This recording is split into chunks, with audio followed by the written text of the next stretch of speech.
Hello everyone, welcome to the session. दोस्तों, अगर आप 2027 में आरबीआई ग्रेड बी और बैंक पीओ दोनों एग्जाम्स को टारगेट करना चाहते हो, बैंक पीओ में चाहे एसबीआई है, आईबीपीएस है या आरआरबी पीओ है, तो ये वीडियो आपके लिए बहुत इंपॉर्टेंट है। क्योंकि दोनों को मिलकर के कैसे प्रिपेयर करना है, दोनों के लिए एक ही स्टडी प्लान क्या हो सकता है, वो भी नेक्स्ट 6 मंथ के लिए, बिल्कुल सब्जेक्ट वाइज अलग अलग चीज़ों पर मैं बात करूंगा। इस वीडियो को एंड तक जरूर देखना। दोस्तों, मैं आपको ये बताऊंगा इस वीडियो में कि Y prepare for RBI grade B और बैंक पीओ एग्जाम्स टुगेदर, क्यों एक साथ प्रिपेयर करना चाहिए, सिलेबस में क्या ओवरलैप है दोनों एग्जाम्स के, सब्जेक्ट वाइज प्रिपरेशन स्ट्रेटेजी क्या होनी चाहिए आरबीआई ग्रेड बी और बैंक पीओ। और जब भी मैं बैंक पीओ बोल रहा हूं ना, बैंक पीओ का मतलब है एसबीआई पीओ, आईबीपीएस पीओ और आरआरबी पीओ। ठीक है। फिर इनके लिए 6 मंथ का स्टडी प्लान क्या होना चाहिए और डेली और weekly time allocation combined preparation के लिए आपकी क्या रहनी चाहिए। दोस्तों, ये वीडियो में छोटा सा एक डिस्क्लेमर ऐड कर देता हूँ। बहुत सारे बच्चे ये सोच रहे होंगे, सर मेरा एसबीआई या आईबीपीएस पीओ एग्जाम तो नेक्स्ट मंथ है। ठीक है, तो मैं 2026 की बात नहीं कर रहा हूँ, 27 की बात कर रहा हूँ। या 26 में आरआरबी पीओ में अभी काफ़ी टाइम है, तो उसके लिए अगर आप प्रिपेयर कर रहे हो तो इसको यूज कर सकते हैं। यानी आरबीआई ग्रेड बी और बैंक पीओ एग्जाम जो 27 के लिए होंगे, या फिर आरआरबी 2026 के लिए होगा, क्योंकि एसबीआई और आईबीपीएस में बहुत कम टाइम है। ठीक है, वीडियो को शुरू करते हैं।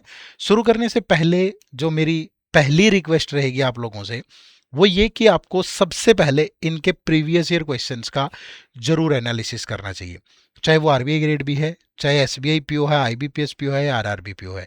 एक बार अगर आपने उनका एनालिसिस कर लिया तो आपको ये आइडिया हो जाएगा कि यार क्वेश्चंस का एग्जैक्ट लेवल क्या होता है। मैं तो चीज़ें बताऊंगा ये आपको, बट उन चीज़ों पे मुहर भी लग जाएगी और आप बहुत बेहतर तरीके से समझ पाओगे। और ये पीवाईक्यू के लिए आप इसी वीडियो के डिस्क्रिप्शन में लिंक है, जा करके आप डाउनलोड कर सकते हो फ्री ऑफ कॉस्ट। चलिए दोस्तों, तो सबसे पहला सवाल तो मे भी हो सकता है आपके दिमाग में यही आए कि मैं आरबीआई ग्रेड बी और बैंक पीओ एग्जाम्स के लिए एक साथ प्रिपेयर क्यों करूं। ठीक है, तो उसके बहुत सारे कारण हो सकते हैं। उसमें जो पहला कारण है, जो मुझे लगता है कि आपको क्यों करना चाहिए, पहला ये, क्योंकि जो बैंक पीओ एग्जाम है वो प्रोवाइड करता है मोर करियर अपॉर्चुनिटीज। ठीक है, मोर करियर अपॉर्चुनिटीज कैसे? अगर आप बैंक पीओ की तैयारी करोगे तो आप बैंक पीओ कर सकते हो, SBI PO, IBPS PO, RRB PO. फिर आप दूसरे कोई भी इंश्योरेंस के एग्जाम दे सकते हो, सेम पैटर्न है। आप इनके क्लरिकल एग्जाम दे सकते हो। तो आपके पास एक स्ट्रॉन्ग बैकअप ऑप्शन होगा कि अगर आरबीआई ग्रेड बी में कम वैकेंसीज थी या किसी कारणवश आपका नहीं हो पाया सिलेक्शन, तो आपके पास एक बैकअप ऑप्शन रहेगा। देखो, ये bank PO RBI grade B जैसी जॉब तो नहीं है, ना इतनी सैलरी है, ना इतना रुतबा है अगर सच में बात करूं तो, लेकिन एक अच्छा बैकअप ऑप्शन है।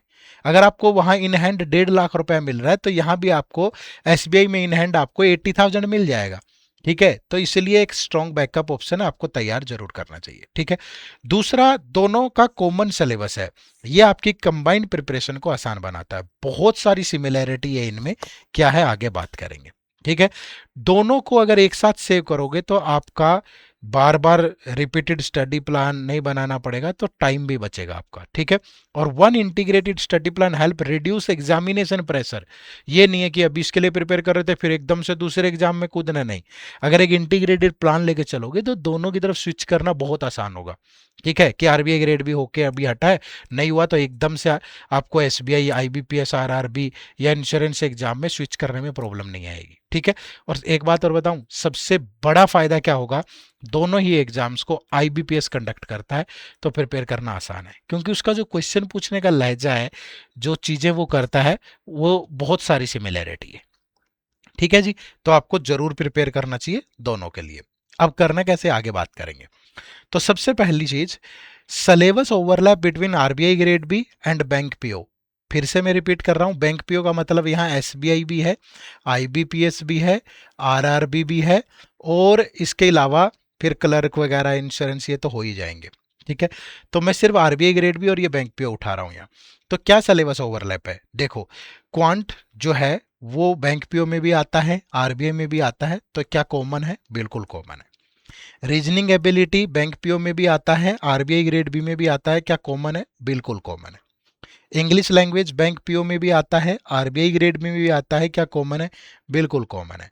जनरल अवेयरनेस बैंक पीओ में भी आता है, आरबीआई ग्रेड बी में भी आता है, कॉमन है? बिल्कुल कॉमन है। कंप्यूटर जो है वो बैंक पीओ में आता है, अब ये बैंक पीओ में जैसे एसबीआई आईबीपीएस में आपको नाम मात्र के क्वेश्चन देखने को मिलेंगे, लेकिन आरआरबी पीओ में 40 सवाल आते हैं, 40 क्वेश्चन आते हैं। तो मैं तीनों को लेकर के चल रहा हूँ यहाँ। तो आता है बेसिक वाला आता है, आरबीआई में नहीं आता, तो दोनों में कॉमन नहीं है। ठीक है।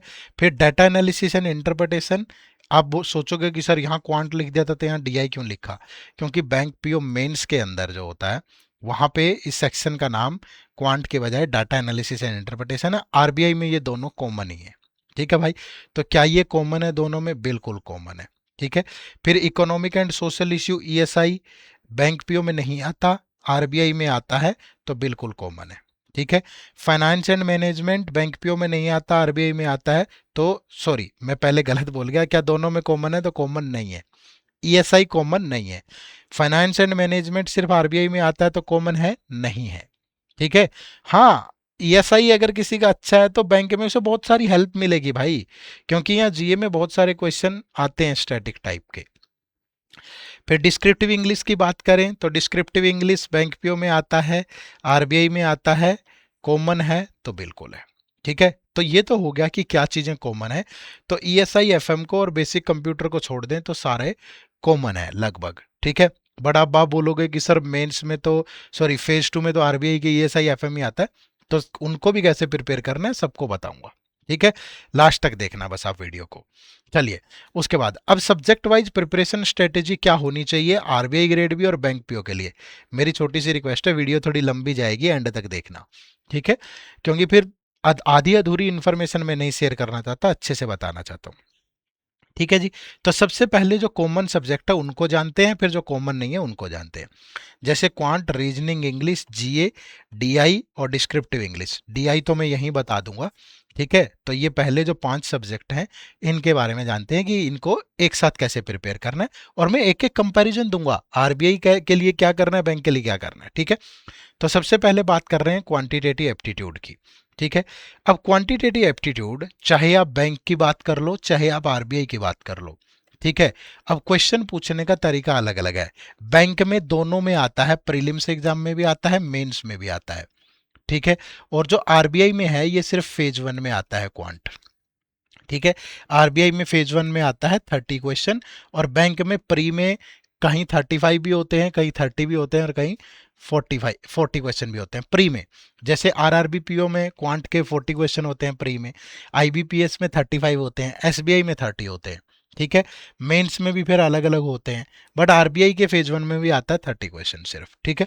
तो ये थोड़ा सा अलग अलग एग्जाम के साथ वेरी करेगा, बट सिलेबस यही है। ठीक है। आरबीआई जो है ये प्रीलिम्स से तो ज्यादा है, बट मेंस से कम है, ये बीच में आता है। ठीक है। जो आरबीआई का पेपर है वो बैंक पीओ के प्री से तो मुश्किल होता है, लेकिन मेन से आसान होता है, तो बीच में आता है ये। अब क्या सिलेबस है? अब बैंक पीओ प्रीलिम्स में आपको simplification, approximation, number series, quadratic और डीआई और अर्थमेटिक के क्वेश्चन पूछे जाते हैं। फिर मेंस में ये स्पीड मैथ ऐसे का ऐसा रहेगा, बट लेवल बढ़ जाएगा। प्री का लेवल आसान है, मेंस का लेवल मुश्किल है। ठीक है। यहाँ डीआई ज्यादा होंगे मेंस के अंदर, मोस्टली क्वेश्चन डीआई के ही होंगे, क्योंकि एसबीआई में तो टू मार्कर क्वेश्चन है। अब तो उसमें भी चेंज हो गया है, आईबीपीएस का भी पैटर्न चेंज हो गया है, बट ये ध्यान रखना। तो पहली चीज तो ये ध्यान रखो कि स्पीड मैथ का मतलब होता है quadratic equation, number series, simplification, approximation. तो ये और डीआई और अर्थमेटिक के चैप्टर, तो same syllabus is for banking exam, same is for RBI exam. अब सिमिलर, अब क्या इन अगर इनको डिफाइन करूं मैं थोड़ा थोड़ा अलग, तो हमें कैसे प्रिपेयर करना है? देखो, बैंक पीओ का जो प्रिलिमिनरी एग्जाम होता है ना, ठीक है, एक तो पहली चीज तो आपको प्रिपरेशन इसी इसी उसमें करनी है कि सबसे पहले आपको सिंप्लीफिकेशन, अप्रोक्सीमेशन पढ़ना है सबके लिए ही। सिंप्लीफिकेशन, अप्रोक्सीमेशन, उसके बाद आपको नंबर सीरीज करना है, फिर आपको क्वाड्रेटिक इक्वेशन करना है, फिर परसेंटेज, रेशियो, फिर डीआई, और उसके बाद फिर अर्थमेटिक के बाकी सारे टॉपिक। ठीक है। इसी सीक्वेंस में पढ़ना है सबको, चाहे आरबीआई के लिए कर रहा है चाहे बैंक के लिए कर रहा है। फर्क क्या है? प्रीलिम्स में थोड़े से स्पीड बेस्ड सेक्शन होते हैं, क्योंकि जैसे उसकी बात करूं मैं आरआरबी की 40 क्वेश्चन 20 मिनट है, आरबीआई में भी 30 क्वेश्चन 25 मिनट है। ठीक है। तो प्रीलिम्स में थोड़ा सा फास्ट कैलकुलेशन चाहिए आपको, simplification, approximation, quadratic equation, DI, इन पे आपका ज़्यादा फोकस होना चाहिए। थोड़ा सेक्शनल टाइमिंग परेशान करती है, तो अगर आप ज़्यादा प्रैक्टिस करोगे तो सही रहेगा। ठीक है। अब बैंक पीओ मेंस का जो पेपर होता है उसमें एप्लीकेशन ओरिएंटेड और लेंदी क्वेश्चन होते हैं। ठीक है। हाई लेवल के डीआई मिलेंगे आपको, कैस्लेट, मिसिंग, पजल बेस्ड डीआई लंबे लंबे। अर्थमेटिक के क्वेश्चन भी होंगे तो वो टाइम कंज्यूमिंग होंगे, कैलकुलेशन हैवी होंगे। समझ रहे हो ना? तो क्वेश्चन सिलेक्शन और स्मार्ट अटेम्प्ट आपको यहाँ पे सफलता दिला सकते हैं। अगर मैं आरबीआई की बात करूं तो आरबीआई में थोड़ा डायरेक्ट ट्रिक पे क्वेश्चन नहीं होते हैं। ठीक है। ये थोड़ा सा हल्का होता है, मेन से हल्का होता है। जैसे 2026 का आरबीआई का पेपर तो थोड़ा आसान आ गया था, अदरवाइज लेवल इसका ठीक होता है। कंसेप्ट ड्रिवन होता है, एनालिटिकल सेक्शन है भाई। मोस्टली फोकस आपका अर्थमेटिक के कंसेप्ट और डीआई पे होना चाहिए। सिंप्लीफिकेशन, अप्रोक्सीमेशन के भी क्वेश्चन होते हैं, नंबर सीरीज भी होती है, डायरेक्ट क्वाड्रेटिक भी होती है।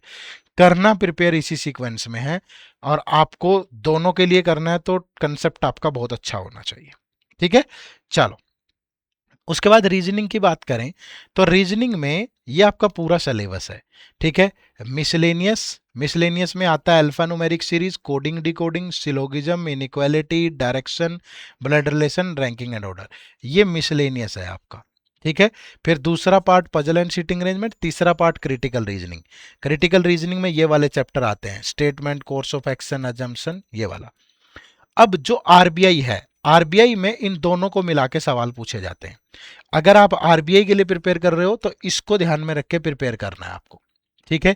क्यों? क्योंकि बैंक के प्रिलिमिनरी एग्जाम में मशीन इनपुट आउटपुट और क्रिटिकल रीजनिंग नहीं आता प्रीलिम्स में, बाकी सारे टॉपिक से क्वेश्चन आते हैं। बट आरबीआई में मशीन इनपुट भी आता है, क्रिटिकल रीजनिंग भी आता है, बाकी सारे टॉपिक भी आते हैं। ठीक है। लेवल मैंने बता ही दिया, आरबीआई का प्री से, बैंक पीओ प्री से ज्यादा होता है, मेन से कम होता है। बट ये सारे टॉपिक बैंक पीओ के, मेंस के और आरबीआई के कॉमन है भाई। ठीक है। तो लेवल पे प्रिपेयर करना है तो सबसे पहले आप ये वाला पार्ट करें मिसलेनियस, फिर सीटिंग अरेंजमेंट और पजल्स करें, फिर क्रिटिकल रीजनिंग करें। और सीटिंग अरेंजमेंट और पजल में जो चीजें यहाँ लिखी हुई हैं, circular arrangement, square, triangle, linear, uncertain number of person. ठीक है। पजल्स में कैटेगरी वाली, कंपैरिजन वाली, designation, box, day, month, year, floor, flat, ये करना है आपको। क्लियर है? बस लेवल ध्यान रखना, बैंक प्री का आसान होगा, आसान नहीं, थोड़ा सा मॉडरेट। आरबीआई का और बैंक पीओ मेंस का मुश्किल होगा। ठीक है जी। चलो, उसके बाद ये मैंने यहाँ लिख ही दिया है। प्री में अगर मैं देखूं तो बैंक पीओ प्री के अंदर आपका पजल और सीटिंग अरेंजमेंट काफ़ी क्वेश्चन आते हैं, इनइक्वालिटी ये वो सब रहता है, टाइम प्रेशर थोड़ा रहता है भाई ज़्यादा। बैंक पीओ मेंस में ये टफेस्ट सेक्शन हो जाता है क्योंकि कॉम्प्लेक्स और लेंदी पजल्स आपसे पूछता है वो। ठीक है। Input output, coded data sufficiency, ये मेंस में रहते हैं। तो आपको स्ट्रॉन्ग पजल फेमिलियरिटी, पेशेंस और स्मार्ट क्वेश्चन सिलेक्शन चाहिए। ठीक है। आरबीआई की बात करूं तो यहाँ से कंसेप्चुअल और एनालिटिकल है, 50% जो क्वेश्चन है वो सीटिंग अरेंजमेंट और पजल्स के ही होते हैं। ठीक है। और बाकी का जो फोकस है वो क्रिटिकल रीजनिंग और बाकी के सारे टॉपिक पे रहता है। तो यहाँ पे आपको क्वेश्चन क्लैरिटी चाहिए, थोड़ी स्पीड की बजाय, स्पीड चाहिए है लेकिन इतना प्रेशर नहीं होता। हालांकि 2026 में आरबीआई की रीजनिंग की जो सेक्शनल कट ऑफ है वो लगभग 50% गई है, तो चाहिए बट इतनी नहीं चाहिए, फिर भी आप कर सकते हो। बैंक पीओ में थोड़ा ज़्यादा मुश्किल है, यहाँ थोड़ा इससे कम मुश्किल है, ये बैंक पीओ प्रीलिम्स आसान है।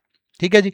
चलो, अब इंग्लिश लैंग्वेज की बात करें तो इंग्लिश लैंग्वेज भी आपका, इंग्लिश लैंग्वेज में तीनों वर्टिकल हैं आपके, ग्रामर भी है, वोकैबुलरी भी है और कॉम्प्रिहेंशन भी है, और ये तीनों आते हैं। अब ये बैंक के प्री में भी आते हैं तीनों। ठीक है। बैंक के मेंस में भी आते हैं तीनों, और आरबीआई के भी फेज 1 में आते हैं तीनों। ठीक है। चाहे कोई एग्जाम उठा लो, एक आरआरबी पीओ होता है जिसमें प्री में सिर्फ मैथ और रीजनिंग आते हैं, इंग्लिश नहीं आती, और मेंस में भी आप चूज कर सकते हो हिंदी और इंग्लिश में से। ठीक है भाई। और टॉपिक क्या रहते हैं आपके? ये टॉपिक रहते हैं सारे, चाहे आप जो मर्जी पेपर उठा लो इनमें से। अब बैंक पीओ प्री जो होता है वो थोड़ा सा इजी टू मॉडरेट होता है। ठीक है। चाहे एसबीआई की बात कर लूं या आईबीपीएस की बात कर लूं, इजी टू मॉडरेट। मेंस यहाँ पे मुश्किल होता है, मॉडरेट टू डिफिकल्ट। ठीक है। और जो आरबीआई का फेज 1 है ये मॉडरेट होता है, मैं इसको मुश्किल भी नहीं बोलूंगा, आसान भी नहीं बोलूंगा। टॉपिक यही रहेंगे सारे के सारे प्रिपेयर करते हुए। ठीक है। अगर मैं एक कंपैरिजन करूं तो बैंक पीओ प्रीलिम्स में जो रीजनिंग है वो ग्रामर रूल और एक्यूरेसी अगर आपकी अच्छी है तो ज़्यादा कर पाओगे। Topic error spotting filler cloze test para example comprehension ये सब कुछ होता है। टाइम प्रेशर थोड़ा ज़्यादा है, जैसे S B I P O pre में 40 सवाल है रीजनिंग के, 40 क्वेश्चन है और 20 मिनट है आपके पास। ठीक है।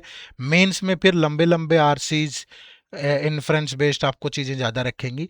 मेंस में वेटेज कम है, पता है, चाहे एसबीआई उठा लो चाहे आईबीपीएस पीओ उठा लो, मेंस में इंग्लिश के 40 क्वेश्चन है और वो 20 मार्क्स के हैं। वेटेज कम है बट लेवल हाई है। ठीक है। और अगर आरबीआई की बात करूं तो आरबीआई में भी आपका reading comprehension cloze test syllabus वही है सारा, बट यहाँ थोड़ा सा, यहाँ सीधा सा कॉम्प्रिहेंशन मिल जाएगा, यहाँ बहुत टेढ़ा मिलेगा, और यहाँ मॉडरेट लेवल का कॉम्प्रिहेंशन मिलेगा। ग्रामर के क्वेश्चन लिमिटेड होते हैं यहाँ। अब ग्रामर वोकैबुलरी कॉम्प्रिहेंशन तीनों पे ही कमांड होनी चाहिए, तो आरबीआई की भी हो जाएगी और बैंक पीओ की भी हो जाएगी भाई। क्लियर है। चलो उसके बाद डिस्क्रिप्टिव इंग्लिश की बात करें। अब डिस्क्रिप्टिव इंग्लिश जो है ये आपके पीओ प्रीलिम्स में नहीं आता है, मेंस में आता है, और बैंक पीओ मेंस में भी एसबीआई में आता है और आईबीपीएस में आता है। ठीक है। अब एसबीआई का जो पैटर्न है उसमें होता है सिचुएशन आपका कम्युनिकेशन स्किल। एसबीआई में किस नाम से पूछता है, कम्युनिकेशन स्किल के नाम से पूछता है, और उसमें 3 क्वेश्चन होते हैं भाई। ठीक है। 3 क्वेश्चन क्या होते हैं, एक तो ईमेल राइटिंग होता है, ठीक है, और एक आपका रिपोर्ट राइटिंग या प्रेसी राइटिंग में से आप कोई एक एक चूज कर सकते हो, और एक क्वेश्चन आपका सिचुएशन एनालिसिस का होता है। आई थिंक हाँ यही होता है, नहीं प्रेसी राइटिंग होता है, रिपोर्ट और सिचुएशन में से कोई एक चूज कर सकते हो आप। ठीक है। और उसके अलावा एस्से और कॉम्प्रिहेंशन आपका आईबीपीएस में पूछा जाता है, एस्से और कॉम्प्रिहेंशन। ठीक है। ये आपका मेन, और कंप्यूटर पे ही रहता है, ये ऑनलाइन ही रहता है। ठीक है। तो फोकस रहता है प्रोफेशनल कम्युनिकेशन पे, क्लैरिटी पे, क्योंकि ईमेल है रिपोर्ट राइटिंग है ये जरूरी है इसके लिए। टॉपिक आपके banking financial scenarios work place situation ऐसे होते हैं, बट जो क्वेश्चन होते हैं वो डायरेक्ट प्रैक्टिकल होते हैं, रियल लाइफ बेस्ड होते हैं। ठीक है। और डिफिकल्टी लेवल मॉडरेट होता है। अब आरबीआई ग्रेड बी में जो क्वेश्चन है वो एस्से प्रेसी और कॉम्प्रिहेंशन ये रहता है। आपका analytical writing comprehension formal structure argument development पे फोकस होता है उनका। जो टॉपिक होते हैं वो मोस्टली सोशियो इकोनॉमिक इश्यू पे, बैंकिंग फाइनेंस पे, पॉलिसीज पे, करंट अफेयर पे होते हैं। डिफिकल्टी इसके मुकाबले में हाई होती है। ठीक है। तो प्रिपरेशन करने के लिए आपको क्या करना है, आरबीआई की जो फाइनेंशियल रिपोर्ट्स हैं, एडिटोरियल्स हैं, policy papers, practice essay, precis comprehension with example and structure heading and time pressure. ठीक है। तो इनको भी मतलब कॉमन है चीजें, जैसे एसए और कॉम्प्रिहेंशन तो आईबीपीएस में भी है और आरबीआई में भी है, प्रेसी आपकी एसबीआई में है, प्रेसी आपकी आरबीआई में भी है, तो ये तो पूरा कॉमन है, एक साथ ही प्रिपेयर कर सकते हो आप। ठीक है जी। चलो उसके बाद जनरल अवेयरनेस की बात करें, जीए की, तो ये आपका जीए का सिलेबस है। पहली चीज तो national current affair, international current affair, state current affair, sports news, central government scheme, agreement and MOU, books and author, summit and conference, defence and news, science and tech, banking and insurance news, static GK, rank report indexes, business and banking related news, important days, theme related fact news, obituaries, important appointment, national international brand ambassador, important award honour, union budget. ठीक है। Apps and portal, static banking, committee and council, RBI news, international loan और abbreviation. ठीक है। ये आपका पूरा syllabus है। अब अगर मैं कंपैरिजन करूं तो बैंक पीओ प्रीलिम्स में तो आता नहीं है, बैंक पीओ के मेंस में आता है, और मेंस में हाई वेटेज है भाई, हाई वेटेज है दोनों में। कितनी, 60 मार्क्स की आती है, 60 मार्क्स की दोनों में, आईबीपीएस में भी और एसबीआई के अंदर भी। तो कैसे प्रिपेयर करना है, देखो एसबीआई के अंदर या आईबीपीएस के अंदर वैसे तो करंट अफेयर मेनली लास्ट 4 से 6 मंथ का ज्यादा आता है, बट अगर आप 9 मंथ का प्रिपेयर करते हो तो वो आपके लिए बेस्ट रहता है, जब भी आपका एग्जाम हो उससे बिफोर 9 मंथ। ठीक है। और यहाँ पे जैसे एसबीआई के अंदर फाइनेंशियल अवेयरनेस और बैंकिंग का पे ज्यादा फोकस होता है। ठीक है। आरबीआई के सर्कुलर्स पे ज्यादा फोकस होता है इनका, जैसे आईबीपीएस में आरबीआई के सर्कुलर्स पे ज्यादा सवाल थे। ठीक है। स्टैटिक टॉपिक में बैंकिंग की टर्म्स, कमेटीज, आरबीआई का बेसिक क्वेश्चन, डायरेक्ट और फैक्चुअल ये आता है। ठीक है भाई। ज्यादा मुश्किल डिफिकल्टी लेवल नहीं है, अगर आप रेगुलरली मंथली करंट अफेयर करते हो और बैंकिंग स्टैटिक के अपने जो भी नोट्स हैं उनको करते हो तो आप कर पाओगे। ठीक है, बजट वगैरह से सवाल होते हैं, इकोनॉमिक सर्वे से होते हैं, बट एसबीआई में फाइनेंशियल अवेयरनेस, आईबीपीएस में आरबीआई सर्कुलर से काफ़ी रिपोर्ट स्कीम भी आती है, बहुत इतनी ज़्यादा नहीं है। स्टैटिक जीके भी आता है, बट एक बैलेंस बना के चलता है यहाँ पे पूरा, वेटेज अच्छी खासी है। ठीक है, आरबीआई की बात करूं तो यहां आपको कवरेज रिक्वायर्ड है 8 to 10 मंथ। हालांकि हम बोलते हैं कि एग्जाम से 3 महीने पहले कर लो, 6 महीने पहले कर लो, लेकिन अगर आप अभी कर रहे हो तो करो यार आराम से। ठीक है, 6 महीने में काम चल जाएगा, ऐसा दिक्कत नहीं है। 3 महीने में भी हो सकता है कि आप ठीक ठाक स्कोर कर लें। बट अगर आप 2026 का पेपर देखेंगे तो स्टैटिक जीके से इतने क्वेश्चन है, बहुत ज्यादा, तो आपको पहले की भी प्रिपेयर करनी पड़ेगी। स्टैटिक भी पूरा करना है, थोड़ा करंट रिलेट कर देता है स्टैटिक से ऐसे करके, तो पहले भी प्रिपेयर करना पड़ेगा। ठीक है, तो यहाँ ठीक ठाक वेटेज होती है। आप सिर्फ 2026 पे फोकस मत करो, पिछले वाला भी देखो, पहले भी रिपोर्ट, बजट, इकोनॉमिक सर्वे, स्कीम से, हालांकि लास्ट ईयर भी रिपोर्ट स्कीम से कम क्वेश्चन थे, बट आमतौर पे आपको प्रिपेयर करना चाहिए, फिर वो आपके फेज 2 में भी काम आ जाता है अगर रिपोर्ट, स्कीम्स ये सब करोगे तो, है ना। तो क्वेश्चन एनालिटिकल होते हैं, फैक्चुअल होते हैं, डिफिकल्टी लेवल बैंक के मुकाबले में हाई होता है, इन डेप्थ रीडिंग की रिक्वायरमेंट है, लेकिन स्टैटिक जीके पे आपको अब ज़्यादा फोकस करना चाहिए। ठीक है, तो क्या दोनों की कंबाइंड प्रिपरेशन हो सकती है? बिल्कुल अच्छे से हो सकती है। स्टैटिक जीके दोनों में आएगा, करंट अफेयर दोनों में आएगा, रिपोर्ट स्कीम दोनों में आ जाती है। ठीक है भाई, इसके अलावा बैंकिंग फाइनेंशियल अवेयरनेस दोनों में आएगा, आरबीआई के सर्कुलर वगैरह दोनों में आ जाते हैं। तो फेज 1 के साथ बहुत कॉमन है, और आरबीआई में तो रिपोर्ट स्कीम ये करोगे तो फेज 2 में भी काम आएगा। क्लियर है? चलो, अब ये हो गया भाई आपका पूरा। ठीक है, तो हमने यहाँ पे पांचों सेक्शन डिस्कस कर लिए, quant, reasoning, English, journal awareness, और इसके बाद डीआई, ये वाला सेक्शन भी, और डिस्क्रिप्टिव इंग्लिश भी। कंप्यूटर बेसिक ही है, ये आप प्रिपेयर कर लेना, कोई ज़्यादा वो नहीं है, आराम से। अब दो सेक्शन बचते हैं, economic issue and social issue. ठीक है, ये नॉन कॉमन सब्जेक्ट है, जो दोनों में सब्जेक्ट में कॉमन नहीं है, ये सिर्फ आरबीआई में आते हैं। हाँ, पढ़ा हुआ थोड़ा बहुत बैंकिंग जीए में काम आ जाएगा इनमें से। ठीक है, तो इकोनॉमिक एंड सोशल इश्यू और फाइनेंस एंड मैनेजमेंट, इनको कैसे प्रिपेयर करना है इनके बारे में जानते हैं। तो ये पैटर्न होता है फेज 2 का, आरबीआई ग्रेड बी का। इसमें देखो, सबसे पहले आपका पेपर 1 होता है ESI, economic and social issue. इसमें से आपका 50% ऑब्जेक्टिव टाइप के क्वेश्चन होते हैं, 50% डिस्क्रिप्टिव टाइप के होते हैं, जो कि आपको कीबोर्ड पे ही टाइप करना है। ठीक है, तो 50% ऑब्जेक्टिव के लिए आपको 30 मिनट मिलते हैं, और 90 मिनट आपको डिस्क्रिप्टिव के लिए मिलेंगे। ठीक है भाई, नंबर ऑफ क्वेश्चन वेरी करते हैं, जो भी है वो अपने आप दे देता है। ठीक है, तो 50 मार्क्स का ऑब्जेक्टिव, 50 का डिस्क्रिप्टिव, और ये भी कई बार ऊपर नीचे, शायद ये तो नहीं ज़्यादा वो करता है ऊपर नीचे, 50-50 ये तो फिक्स ही है, क्वेश्चन कर लेता है ऊपर नीचे। ठीक है, टोटल 100 मार्क्स होंगे। फिर आपका एक इंग्लिश राइटिंग, डिस्क्रिप्टिव इंग्लिश, ये हम डिस्कस कर चुके हैं। फिर पेपर 3 आपका फाइनेंस एंड मैनेजमेंट का होता है, इसमें भी 50% ऑब्जेक्टिव, 50% डिस्क्रिप्टिव होता है। ठीक है, तो 30 मिनट आपको मिलते हैं ऑब्जेक्टिव के लिए, और 90 मिनट आपको मिलते हैं डिस्क्रिप्टिव के लिए, और 50-50 मार्क्स का ही होता है टोटल 100 का। क्लियर है भाई? और अब देखते हैं कि कैसे इसको प्रिपेयर करना है, मैं वो बताता हूं आपको।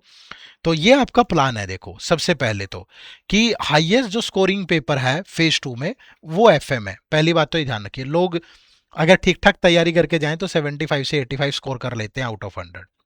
जो लोएस्ट स्कोरिंग पेपर है वो ईएसआई है, इसमें 55 से 60, क्योंकि यहाँ पे आपका जो करंट अफेयर वाला पार्ट है वो ज़्यादा रहता है। ठीक है, यहाँ मैनेजमेंट में तो सारा थ्योरी है, तो आसान है थोड़ा, बाकी इसके उसमें तो ईएसआई में थोड़ा कम स्कोर आता है।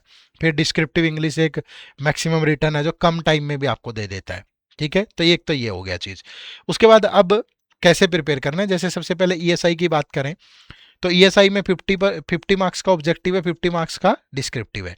अब ऑब्जेक्टिव में भी जो स्टैटिक है वो, जैसे लास्ट ईयर एक भी क्वेश्चन नहीं आया, सारा करंट पे था, तो कभी करंट पे ज़्यादा आ जाता है, मतलब ज़्यादा तो आता ही है, बट कई बार पूरा भी आ जाता है। स्टैटिक पे भी 0 से 5 मार्क्स तक आपको मिल सकता है। डिस्क्रिप्टिव पे स्टैटिक है, 10 to 20 मार्क्स का स्टैटिक आ जाता है, और फिर बाकी करंट आ जाता है। ठीक है, तो मोस्टली हिस्सा ईएसआई में करंट बेस्ड ही होता है। ठीक है भाई, करंट अफेयर बेस्ड ही होता है। चलो, अब अगर मैं ईएसआई स्टैटिक की बात करूं, चाहे वो ऑब्जेक्टिव पेपर है या डिस्क्रिप्टिव पेपर है, तो उसका ये सिलेबस है पूरा। ग्रोथ एंड डेवलपमेंट के अंदर measurement of growth, national income, per capita income, poverty alleviation, employment generation in India, sustainable development and environmental issues. ठीक है। और उसके बाद इंडियन इकोनॉमी में फिर history, monetary policy, fiscal policy, budget, economic survey, ठीक है, role of Indian bank, reserve bank in development process, फिर globalisation, social structure in India, जिसमें multi colour culturism, demographic trend. But मैं इसको पूरा फिल्टर कर देता हूँ।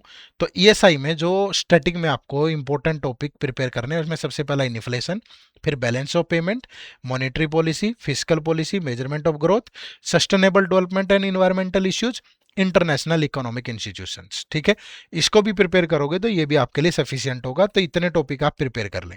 ईएसआई स्टैटिक की बात कर रहा हूं मैं। ठीक है, उसके बाद ईएसआई करंट में अगर मैं देखूं ऑब्जेक्टिव पेपर में, ठीक है, डिस्क्रिप्टिव में भी बात करेंगे, ऑब्जेक्टिव में तो ऑब्जेक्टिव में 3 अलग अलग सेक्शन से क्वेश्चन आते हैं। एक तो गवर्नमेंट स्कीम आती है, ठीक है, एक ईएसआई रिलेटेड इश्यू आते हैं, और sorry ESI related current affair आती है, और एक रिपोर्ट। ये 3 सेक्शन है। अब गवर्नमेंट स्कीम्स के अंदर जैसे अटल पेंशन योजना, एनपीएस, इनसे सवाल होते हैं। फाइनेंशियल इंक्लूजन जैसे पीएम जनधन योजना, इंडियन एग्रीकल्चर से जैसे मत्स्य संपदा योजना, पीएम किसान निधि योजना, इनसे क्वेश्चन होंगे। स्कीम्स की बात कर रहे हैं।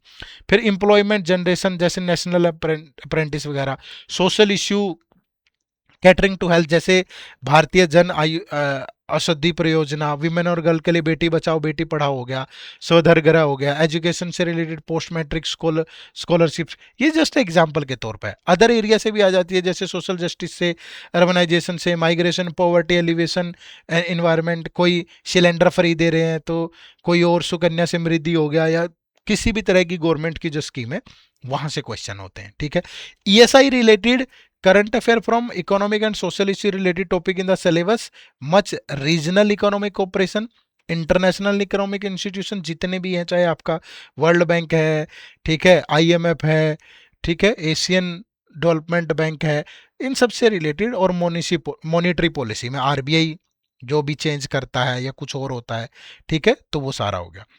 रिपोर्ट आपकी इकोनॉमिक सर्वे हो गया, यूनियन बजट हो गया, world development report, world economic outlook, financial stability report, currency and financial report, RBI की annual report, reports on trend and progress in banking industry, reports by WEF. ठीक है, और other report भी हो सकती है जैसे gender equality, environment, poverty, migration, urbanisation, इस तरह की। तो ये आपका ईएसआई करंट है, जिसमें ऑब्जेक्टिव जो पेपर है उसके क्वेश्चन, जो ऑब्जेक्टिव टाइप के जो क्वेश्चन होते हैं वो।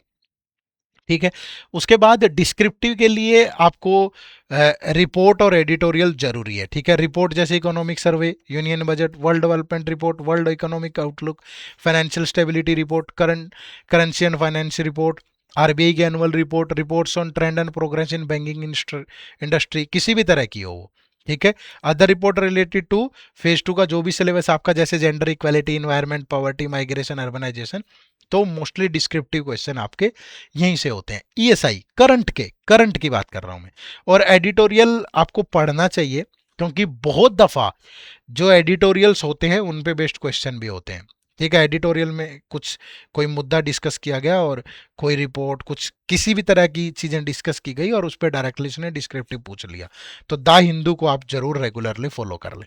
ठीक है, ये ईएसआई करंट डिस्क्रिप्टिव के लिए बता रहा हूं मैं। ठीक है जी, तो अगर मैं कंक्लूड करूं पूरी प्रिपरेशन को ईएसआई के लिए, तो क्या ध्यान रखना है, देखो, ESI should be prepared by combining static concept with current economic and social development. पहली चीज तो स्टैटिक कंसेप्ट्स को रिलेट करके करें। Complete basic topic such as national income, inflation, poverty, unemployment, fiscal policy, monetary policy, और sustainable वाला ये पहले करें आप। ये बेसिक टॉपिक है, अदरवाइज चीजें समझ में नहीं आएंगी। फिर कनेक्ट करें each static topic with current affair, government की स्कीम से, रिसेंट रिपोर्ट से, जो भी है। स्पेशल अटेंशन दे इकोनॉमिक सर्वे को, यूनियन बजट को, और जितने भी मेजर गवर्नमेंट के प्रोग्राम्स हैं उनको। ठीक है, प्रैक्टिस करने हैं ऑब्जेक्टिव क्वेश्चंस के साथ साथ डिस्क्रिप्टिव आंसर राइटिंग भी, क्योंकि फिर वो बाद में होती नहीं है भाई, आप साथ के साथ आपको करना पड़ेगा जब आप प्रिपेयर कर रहे हैं। ठीक है, यूज करें एग्जाम्पल और करंट डाटा, जब भी आप डिस्क्रिप्टिव आंसर लिखें तो जो भी करंट डाटा है, अच्छे एग्जाम्पल्स हैं, उनको यूज करें। ठीक है, तो जो मेन फोकस होता है ईएसआई में वो स्टैटिक कंसेप्ट और करंट अफेयर के साथ इनकी लिंकेज, और ऑफिशियल रिपोर्ट, और स्ट्रक्चर्ड आंसर राइटिंग। ये कंक्लूड कर दिया मैंने, इस तरीके से आपको करना है। ठीक है जी। चलो, उसके बाद एफएम की बात करूं, एफएम का मतलब फाइनेंस एंड मैनेजमेंट। तो ये पेपर भी 100 मार्क्स का है। 50 मार्क्स मैनेजमेंट, 50 मार्क्स फाइनेंस, ऊपर नीचे हो जाता है जैसे लास्ट ईयर हुआ था। तो ये 37 मार्क्स का पूछ लिया और यहाँ क्वेश्चन ज्यादा थे, ज्यादा मार्क्स का था, तो ये थोड़ा हो जाता है, बट आमतौर पे ये 50-50 ही मिलेगा आपको। ठीक है। तो मैनेजमेंट की सबसे पहले बात कर रहे हैं, मैनेजमेंट सबसे आसान है। ठीक है, अगर मैं ईएसआई फाइनेंस और मैनेजमेंट में देखूं तो मैनेजमेंट आसान है भाई। ये पूरा आपका सिलेबस है। Fundamental of management and organisational behaviour, ethics at the work place and corporate governance. तो इनको मैं फिल्टर कर दूं तो कौन से टॉपिक है जो आपको मैनेजमेंट में प्रिपेयर करने हैं। तो सबसे पहला motivation, leadership, communication, general management, emotional intelligence, personality and perception, conflict, organisational change and re corporate governance और एथिक्स। ये आपको मैनेजमेंट के लिए प्रिपेयर करना है। ठीक है। और 38, लास्ट ईयर 37 था, अदरवाइज 50 मार्क्स तक होता है मैनेजमेंट। और यहाँ पे सारा थ्योरेटिकल ही है ये। ठीक है, सारी चीजें, कोई करंट का बहुत ज्यादा रोल नहीं है। ठीक है। तो मैनेजमेंट के लिए क्या आपकी स्ट्रेटेजी होनी चाहिए, तो यहाँ आपको कंसेप्चुअल और रिवीजन बेस्ड सब्जेक्ट है ये, पहली चीज तो ध्यान रखिएगा। अपना पहला तो basic theory of motivation, leadership, communication, organisational behaviour, ethics and corporate governance. ये जो बेसिक थ्योरीज हैं ये सारी अच्छे से करें। और कोशिश करिए कि जब भी आप कोई भी थ्योरी कर रहे हैं तो उसको वर्क प्लेस के एग्जाम्पल्स के साथ कनेक्ट करें। ठीक है, सिंपल एग्जाम्पल्स, क्योंकि जितने आप एग्जाम्पल्स डालेंगे उतना बेहतर आप कर पाएंगे, खासकर जब आप डिस्क्रिप्टिव करेंगे तब। ठीक है। स्टेटमेंट बेस्ड और पैराग्राफ बेस्ड एमसीक्यूज आते हैं तो वो आपको प्रैक्टिस करने हैं उस तरह की। ठीक है। Management, revise management repeatedly because several theories have similar features. बार बार आपको रिवाइज करना पड़ेगा, अदरवाइज कंफ्यूजन बहुत होता है। तो शॉर्ट नोट्स बना के थोड़ी समरी टाइप इनको क्विक रिवीजन जरूर दें। ठीक है। तो मैनेजमेंट के अंदर आपका बेसिक जो फोकस है, मेन फोकस, वो कंसेप्चुअल क्लैरिटी पे और प्रैक्टिस पे होना चाहिए, और बार बार आपको इसको रिवाइज करना पड़ेगा। क्लियर है जी। उसके बाद फाइनेंस की बात करें तो फाइनेंस में 25 मार्क्स का ऑब्जेक्टिव, 25 मार्क्स का डिस्क्रिप्टिव। ठीक है। कई बार ये ऑब्जेक्टिव, जैसे लास्ट ईयर फाइनेंस से, सॉरी मैनेजमेंट से कम क्वेश्चन थे, फाइनेंस से ज्यादा थे, तो स्टैटिक से ज्यादा क्वेश्चन भी पूछ लिए थे उसने। ठीक है। और सॉरी, ऑब्जेक्टिव में ज्यादा क्वेश्चन पूछ लिए थे उसने। ऑब्जेक्टिव में भी स्टैटिक के 12 मार्क्स है और करंट के 13 मार्क्स है। और यहाँ भी स्टैटिक 10 मार्क्स का है और करंट 15 मार्क्स का है। ठीक है। अब करना कैसे है, फाइनेंस में सबसे पहले तो ये आपको ऑफिशियल सिलेबस है भाई पूरा, जो नोटिफिकेशन में होता है। General finance and management, financial system, financial market, general topic, ये जितने भी हैं, फाइनेंशियल रिस्क मैनेजमेंट, ये हो, इस पे फोकस करने के बजाय मैं आपको डायरेक्टली इंपॉर्टेंट टॉपिक बता लेता हूँ स्टैटिक के लिए। Income statement and balance sheet, cash flows and ratio, primary and secondary market, risk management, inflation, derivative, bond, functions of RBI, fiscal policy, financial institutions, banking system plus NBFCs, alternate resources of finance. ठीक है, ये आपका core chapter है finance static के लिए, static के लिए। ठीक है। उसके बाद फाइनेंस करंट अफेयर की अगर मैं बात करूं तो पहले ऑब्जेक्टिव पेपर की बात कर लेते हैं। तो ऑब्जेक्टिव में फाइनेंस करंट अफेयर, इसमें जो आपकी आरबीआई की नोटिफिकेशन है, एससेबी के नोटिफिकेशन पे भी अच्छा खासा जोर रहता है उसका, और news related to ministry of finance, कोई भी है न्यूज, कोई भी न्यूज मिनिस्ट्री ऑफ फाइनेंस से रिलेटेड है, उस पर नजर रखिएगा। Finance news related to phase 2 topic such as digital banking, financial inclusion, stock market, risk management, यहाँ से भी क्वेश्चन रहते हैं। ठीक है। स्कीम जितनी भी हैं मिनिस्ट्री ऑफ फाइनेंस से रिलेटेड, उन पे आपको फोकस रखना है। रिपोर्ट आपकी, अगर एग्जाम के पास ही इकोनॉमिक सर्वे आया है, बजट आया है, तो यहाँ भी फोकस रखिए। फाइनेंशियल स्टेबिलिटी रिपोर्ट, आरबीआई की annual report, currency and finance report by RBI, report on trend and progress in banking sector, ये मैंने अभी आपको फाइनेंस के लिए, ईएसआई के लिए भी बताई थी। ठीक है। चलो, उसके बाद डिस्क्रिप्टिव के लिए आपको न्यूज़पेपर के एडिटोरियल बहुत ज़रूरी है, वहाँ से कॉपी करता है बहुत सारी चीज़ें, मतलब जो वहाँ चर्चा में होती है चीज़ें वो यहाँ भी पूछी जाती है। तो editorial in the live mint और इकोनॉमिक टाइम्स न्यूज़पेपर, ये जरूर करें। द हिंदू भी मैंने बोला था ईएसआई के लिए, या करंट डिस्क्रिप्टिव इंग्लिश के लिए जरूरी है। तो the Hindu, live mint, economics time सब फॉलो कर लें भाई। Report economic survey, union budget, financial stability report, RBI की annual report, currency and finance report, report on trend and progress in banking sector. तो डिस्क्रिप्टिव यानी जहां जो ऑब्जेक्टिव में क्वेश्चन आते हैं जिन रिपोर्ट से, उनसे डिस्क्रिप्टिव भी बनता है। ठीक है, जो क्वेश्चन पूछता है वहीं से पूछता है भाई। ठीक है, चलो। तो अगर इस पूरी फाइनेंस की प्रिपरेशन को मैं कंक्लूड करूं तो finance require a combination of conceptual understanding, current affair and numericals आते हैं भाई। ध्यान रखना न्यूमेरिकल्स आते हैं यहाँ। ठीक है, तो न्यूमेरिकल्स जरूर कर लेना। बिगन लास्ट ईयर 6 मार्क्स के थे आई थिंक, बहुत होते हैं 5-6 मार्क्स। चलो, तो सबसे पहले स्टार्ट करें fundamental of banking, financial market, risk management, inflation and monetary policy के साथ। ठीक है, आरबीआई की जितनी भी रेगुलेटरी रोल हैं या फंक्शंस हैं उनको अच्छे से समझें। ठीक है, इंपॉर्टेंट है आरबीआई की नोटिफिकेशन, रिपोर्ट और फाइनेंशियल सेक्टर के डेवलपमेंट, उनको लगातार पीआईबी, लाइमेंट, ठीक है, इन पे अच्छी नज़र बना करके रखें। ठीक है, उनको रेगुलरली फॉलो करें।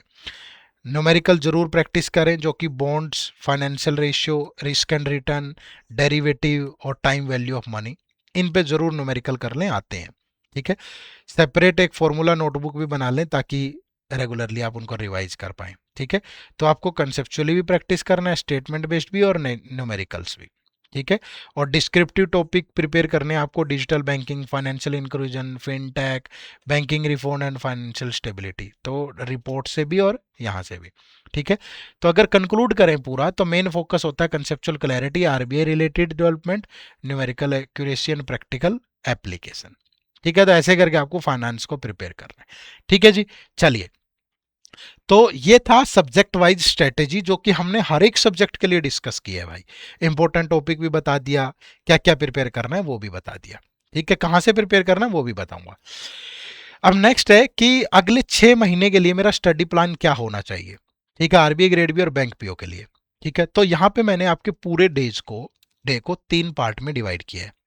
एक आपका फर्स्ट हाफ, सेकंड हाफ और थर्ड हाफ। ठीक है, अब फर्स्ट हाफ में आपका जो फोकस है वो क्यूआरई पे ही होना चाहिए। ठीक है, क्यूआरई पे ही होना चाहिए फर्स्ट हाफ में। जैसे पहले मंथ में क्वांट और इंग्लिश 2 सब्जेक्ट उठा लो, फिर क्वांट और इंग्लिश अगले महीने भी 2 महीने में आराम से हो जाएगा। कितना टाइम देना आगे बताऊंगा, बड़ा आराम से हो जाएगा। ठीक है, फिर थर्ड और फोर्थ मंथ में रीजनिंग कर लें, और फिर फिफ्थ और सिक्स मंथ में अगर यहां से कुछ बच जाता है तो वो टॉपिक कर लें, अदरवाइज इनकी अच्छे से प्रैक्टिस करें खूब सारी। तो फर्स्ट हाफ तो डेडिकेटेड रहेगा अगले 6 महीने किसको, क्यूआरई को। और आप सोच रहे होंगे सर क्यूआरई को इतना टाइम क्यों देना। भैया सिर्फ आरबीआई के पर्पज से मत सोचो, बैंक भी सोचो ना। बैंक पीओ में अगर आपको सेलेक्ट होना है तो फिर क्यूआरई ही है मेंस, क्योंकि प्री में भी आता है मेंस में भी आता है, तो अच्छी खासी चाहिए होगी आपको क्यूआरई। ठीक है, फिर सेकंड हाफ जो होगा आपका, उसमें आप पहले 2 मंथ मैनेजमेंट अच्छे से करें, फिर ये फाइनेंस। ठीक है, और फिर फिफ्थ और सिक्स मंथ में ईएसआई। अब आप सोच रहे होंगे सर फाइनेंस क्यों करें, अभी तो आप कह रहे थे कि, अब देखो जितनी चीजें मैंने आपको यहाँ बताई है सिंपली देखो। अब मैंने कहा कि जो ईएसआई है, ईएसआई में 75% करंट है, तो 25% स्टैटिक है। ठीक है, तो ये चलेगा भाई, ये करंट वाला पार्ट भी तो करना है ना हमें साथ साथ। अगर मैं यहाँ पे बात करूँ एफएम में, तो चलो मैनेजमेंट तो इतना करंट नहीं है, बट फाइनेंस में बहुत सारा करंट है, तो उसके लिए मैंने यहाँ पे आपको अलग से ये चीजें दी है, ये देखो नीचे। ठीक है, तो यानी कि यहाँ मैनेजमेंट की जितनी थ्योरी चाहिए वो पूरा कंप्लीट, और यहाँ फाइनेंस स्टैटिक और ESI static, finance static, ESI static, और इन दोनों को कंबाइंड कर लेना साथ में। सेकंड और थर्ड हाफ कंबाइंड है, ये फेज 2 के लिए है और यहां इसके मेंस के लिए है, ताकि आपकी जीए भी प्रिपेयर हो जाए। क्लियर है। अब यहां आपको क्या करना है, थर्ड हाफ में current affair, newspaper editorial, PIB और आरबीआई, आरबीआई की एनुअल रिपोर्ट, आरबीआई की नोटिफिकेशन, आरबीआई के सर्कुलर, सब कुछ। करंट अफेयर में मंथली कंपाइलेशन पढ़ना शुरू कर दो, न्यूज़पेपर का एडिटोरियल पढ़ो, और पीआईबी। ये एक हाफ है। ठीक है, और ये मैनेजमेंट और फाइनेंस का, अगर यहाँ फाइनेंस 2 महीने में करना है तो फाइनेंस को करंट अफेयर से भी रिलेट करके पढ़ना है, ईएसआई को करंट अफेयर से भी करना है, स्टैटिक वाला भी करना है, करंट अफेयर से भी रिलेट करना है। ठीक है, तो अगर मैं ये बोलूं कि डेली और वीकली कितना टाइम आपको देना है, देखो अगर मैं मंडे दो तरह के बच्चे होंगे, एक जो होगा फुल टाइम एस्पिरेंट होगा स्टूडेंट, एक होगा जो कि वर्किंग होगा। ठीक है, तो आप क्यूआरई को डेली 4 घंटा दें। ठीक है, क्यूआरई को अगर आप 4 घंटे देते हैं एक स्टूडेंट की, आपको और क्या करना है। ठीक है, फिर जो आपका ईएसआई एफएम वाला जो पार्ट है और करंट अफेयर वाला जो पार्ट है, इसको 4 घंटे दे दे। समझ रहे हो ना। अब यहाँ दो सब्जेक्ट हैं, क्वांट और इंग्लिश है, तो आप 2 से 3 घंटे आराम से क्वांट या रीजनिंग जो भी पढ़ रहे हो वो पढ़ें, और 1 से 2 घंटा आप इंग्लिश पे फोकस करें। ठीक है, यहाँ पे ईएसआई और एफएम वाला जो भी आप पढ़ रहे हैं, या तो जिस महीने एफ मैनेजमेंट पढ़ रहे हैं जिस महीने, तो 2 से 2.5 घंटे आप इस पे दें, और 1 से 1.5 घंटा आप करंट अफेयर वाले पार्ट पे दें। न्यूज़पेपर एडिटोरियल हो गया, जो भी आरबीआई से रिलेटेड अपडेट है या दूसरी चीजें हैं। ठीक है, तो एक स्टूडेंट को इस तरीके से डिवाइड करना है, यानी कि ये एक हाफ जो है ये 4 घंटे का होगा, और ये दोनों हाफ मिला करके 4 घंटे के होंगे। ठीक है, 8 घंटे अगर आप अगले 6 महीने एफर्ट डाल लोगे हो जाएगा। दूसरा, अब जो वर्किंग है वो तो नहीं दे पाएगा इतना टाइम, तो वो क्या कर सकता है, मंडे टू फ्राइडे 4 घंटे डेली दे लें। फर्स्ट हाफ को 2 घंटे, ठीक है, सेकंड और थर्ड हाफ जो है वो मिला करके 2 घंटे। ठीक है, लेकिन सैटरडे और संडे को अच्छा खासा टाइम निकाल लें। सैटरडे और संडे, वो सैटरडे और संडे यहाँ पे बिल्कुल 6-6 घंटे भी दे सकता है, 5-5 घंटे जरूर दे दे। ठीक है, 5 से 6 घंटे फर्स्ट हाफ को दे, और 5 से 6 घंटे सेकंड हाफ को दे ले। बट करना ही पड़ेगा ना भाई, अगर आप नहीं पढ़ोगे तो फिर फायदा नहीं होगा।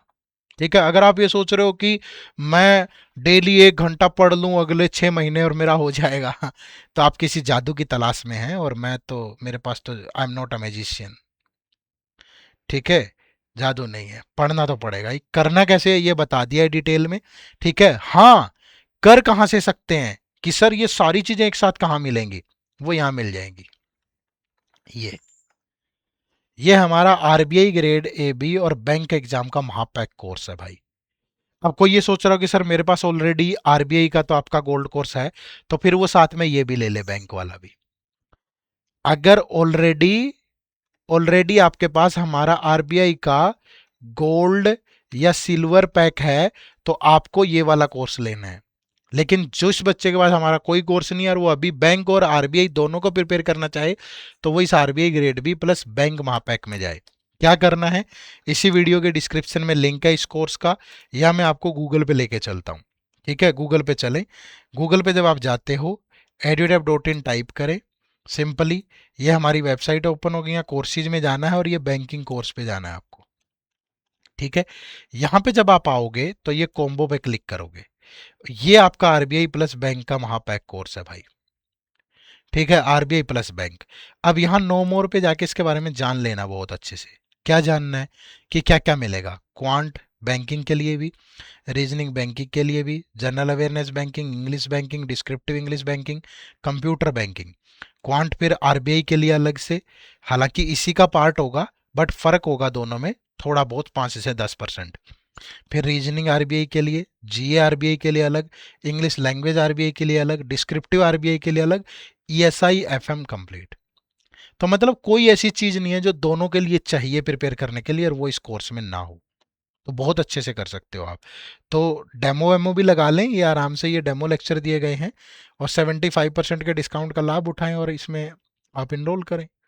ठीक है, तो शानदार रहेगा, ये कर सकते हो बहुत आराम से, बट एफर्ट डालना पड़ेगा भाई।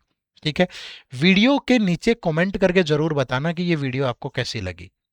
अगर आपको और डिटेल में कुछ जानना हो तो मैं वो भी बता दूंगा, उस पर भी मैं वीडियो लेकर के आऊंगा। ठीक है, तो अगर आप आरबीआई और बैंकिंग एग्जाम्स को टारगेट कर रहे हो तो हमारे साथ जुड़े रहिएगा, इसी चैनल को सब्सक्राइब कर लो, क्योंकि ऐसी बहुत सारी वीडियोज और भी आने वाली हैं आपके इसी चैनल पे।